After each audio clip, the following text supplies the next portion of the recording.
আমাদের পঞ্চায়েতের সদস্য নাম কইতে হবে খৈলতরা নাম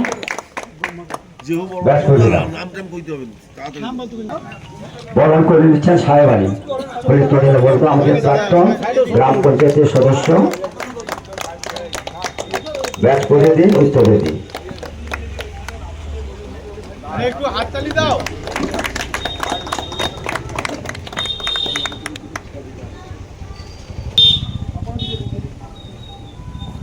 আমরা বরণ করে নেব শ্রীমতী অপর্ণা ভট্টাচার্য আমাদের পূর্ব মেদিনীপুর জেলা পরিষদের শিক্ষা সংস্কৃতি ক্রীড়া স্থায়ী সমিতির কর্মকর্তা, তাকে আমরা বরণ করে নিচ্ছি।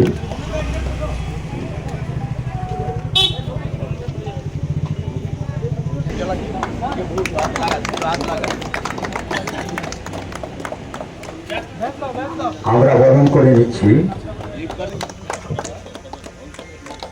ঠিক আছে। আমরা বরণ করে নিচ্ছি সম্মানীয় আলো আমাদের কর্মীয় এবং সমাজসেবী বরণ করে।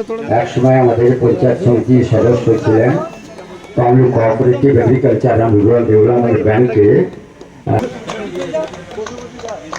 আমরা বরণ করে নেব সম্মানীয় পশুপতি দাস, এক সময় আমাদের সঞ্চালক ছিলেন, আমাদের এই গ্রাম পঞ্চায়েতের পূর্ত সঞ্চালক ছিলেন, তাকে বরণ করে। এবারে যে রাস্তাটি হচ্ছে কালিকাখালী সারদেশ্বরী বালিকা বিদ্যালয় থেকে রামকৃষ্ণ মঠ ভায়া আমাদের যে মন্দির আছে গ্রাম্য মন্দির থেকে সত্যেশ্বর বাড়ি পর্যন্ত এই রাস্তাটি নতুন করে নির্মাণ হবে।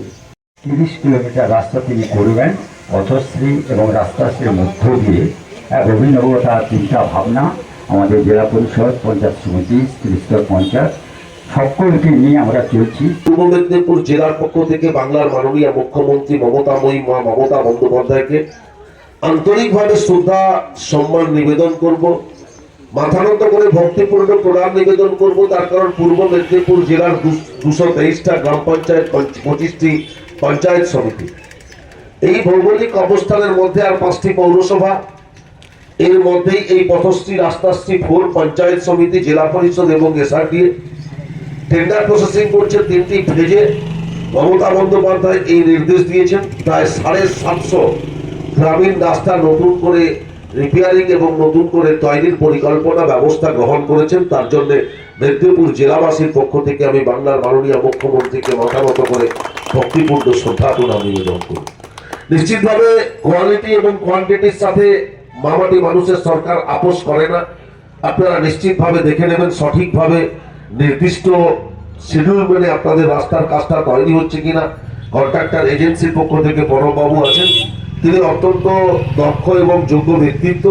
তিনি নিশ্চিতভাবে এলাকার উন্নয়নের স্বার্থে অর্থাৎ দেশীয় স্থায়ী সম্পদ রক্ষা করার স্বার্থে তার যারা কাজ করবেন তাদেরকে সেই নির্দেশ দেবেন শক্ত মজবুত করে এই রোড তৈরি করার জন্য, যাতে দীর্ঘদিন ধরে এলাকার মানুষ সুষ্ঠু স্বাভাবিক অবস্থায় এই রাস্তার ব্যবহার করতে পারেন। অনেক গ্রামীণ রাস্তার নতুন করে সম্প্রসারণ হচ্ছে, নতুন করে তৈরি হচ্ছে। তার কারণ গ্রামীণ মানুষের যোগাযোগ ব্যবস্থার উন্নতির জন্য, মনুষ্য জাতির জীবনযাত্রার মানকে উন্নতিকরণ করার জন্য বাংলার রাস্তাশ্রী 4 এই পরিকল্পনা গ্রহণ করেছেন বাংলার মাননীয় মুখ্যমন্ত্রী গত কয়েকদিন আগে।